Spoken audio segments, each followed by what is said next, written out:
The night they brought my son, my only son, home in silence. I knew. Not because anyone said a word. Not because I saw his face. But because no mother needs to be told when her word has ended. The police van didn't use sirens. The neighbors didn't come outside. Even the wind held its breath. And as I stood at the doorway, barefoot, my hands trembling against the frame, one question kept clawing at my chest. Where did I lose him? Daniel was not born a bad child. No, he was my miracle. He came into this world carrying the weight of my grief. His father died before he ever took his first breath, and for a long time, I thought I would die with that pain too. But then, that fateful day, they placed him in my arms.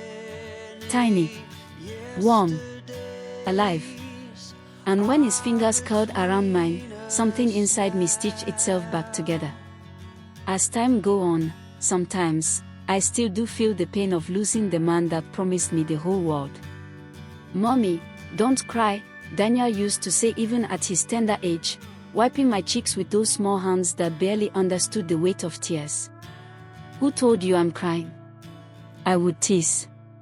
You cry when you think I'm sleeping, he'd reply, his voice calm, too calm for a child. That was Daniel. He saw everything.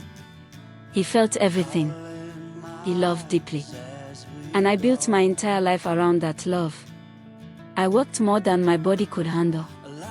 Morning, cleaning offices before the sun rose. Afternoon, selling food under the burning heat. Night, washing clothes until my fingers wrinkled and cracked. There were nights I came home so tired I couldn't feel my legs. Nights I leaned against the door before opening it, just to gather enough strength to smile. But every time I stepped inside, Mom, Daniel would run to me, his face lighting up like I was the best thing in his world. And suddenly, I wasn't tired anymore. I saved you some food, he would say proudly.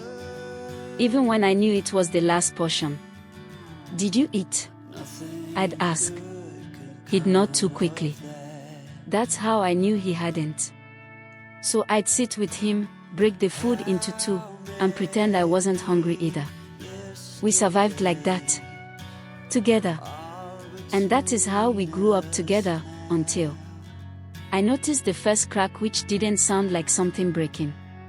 It sounded like a simple lie. Why are you just coming back?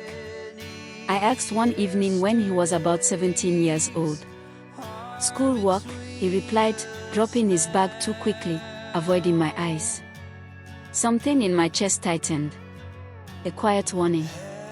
But I was tired, and afraid. Afraid that if I pushed too hard, I might lose the closeness we had. So I nodded. Okay. After that, little things began to change. Daniel started smiling less. Talking less. Listening, almost not at all. Mom, I'll be late, he'd say, already halfway out the door. With who? I asked once. Friends. Which friends? You don't know them. That answer sat heavy in my stomach. Then let me meet them. He sighed, irritated. Mom, you worry too much. Maybe I do worry too much. He is my only son, my heir. But worry is the only weapon a mother has when she feels something slipping through her fingers. Days turned into weeks, and the distance between us grew, not loudly, not dramatically, but quietly, dangerously. Like a crack spreading through glass. One night, I waited up for him. The clock ticked loudly against the wall. 10 p.m. 11 p.m., midnight. Every passing minute tightened the fear around my throat. When he finally walked in, I stood up immediately. Where have you been? Out. Out where, Daniel? Mom, please, he groaned, dropping his bag. No, I said, my voice shaking. Don't please me. Answer me. He turned to me then, eyes cold in a way I had never seen before. I said I was out. The tone, it was cold, it wasn't my son's. It scared me. The next morning, I noticed money missing. Not much, but enough. I told myself it was a mistake, that I must have spent it and forgotten, until it happened again and again. "Daniel," I said one evening, my voice careful, fragile. "Did you take money from my purse?" He froze for a second. Just 1 second. Then he shook his head. "No." Another lie. This one heavier than the first. "Look at me and say it," I whispered. He met my eyes. I didn't take anything. And for the first time in my life, I didn't recognize my own son. I began to notice things I had missed before. The way he hid his phone. The strange calls at odd hours. The new clothes I never bought. "Where did you get this?" I asked, holding up a pair of sneakers. "A friend gave it to me." "What friend?" "Why does it matter?" "Because it does." I snapped. Silence filled the room. Thick. Suffocating. "I'm trying to protect you," I said, softer now. "I don't need protection," he shot back. "I'm your mother.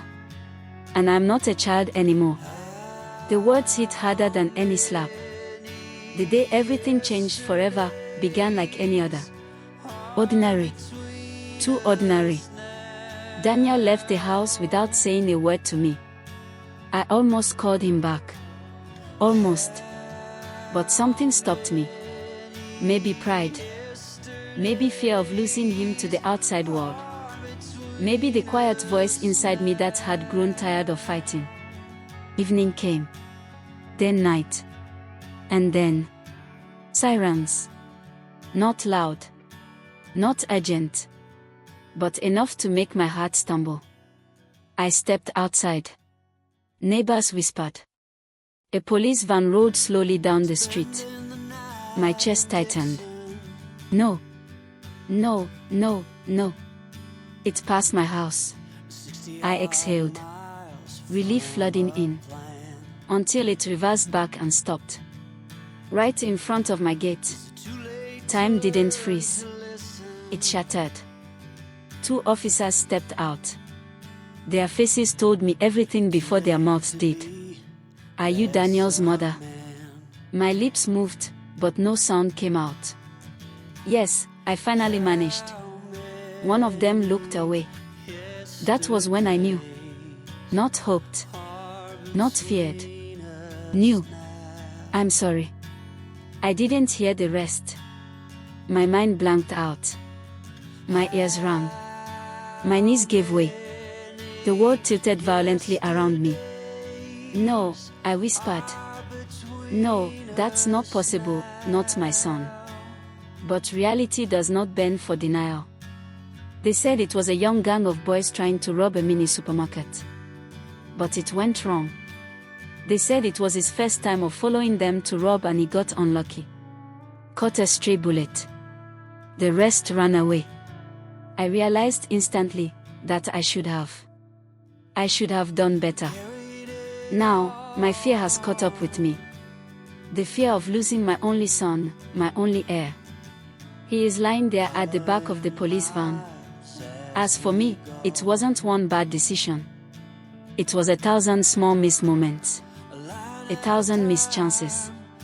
1,000 missed warnings. I felt and ignored. When they brought him home, wrapped in silence, I stood there, staring. This was my boy. My little boy who once got himself starved so I could eat. Who once wiped my tears. Who once held my hand like I was his whole world. "Daniel," my voice broke as I stepped closer. "Wake up. Wake up." But he didn't.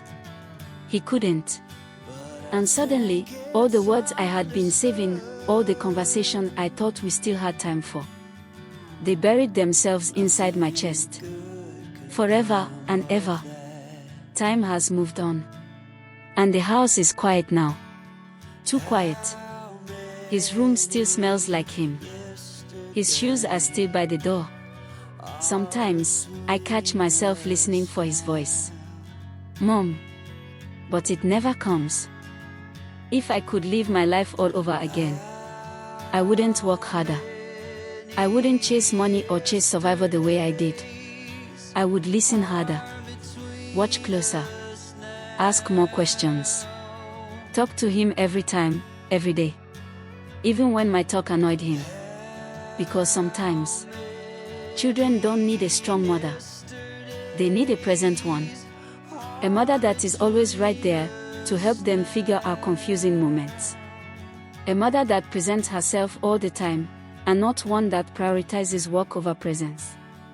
And sometimes, love alone is not just enough to see them through this confusing stage of life. Thank you for watching. If you find this story interesting, don't forget to hit the subscribe button, like and share with friends, family and relatives who may find stories such as this interesting too. Thanks once again for watching. From a plan. Is it too late to learn to listen?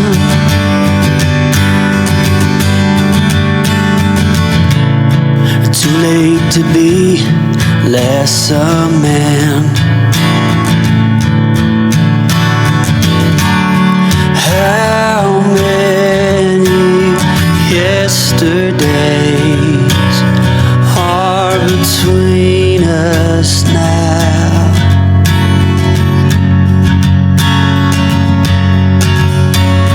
How many yesterdays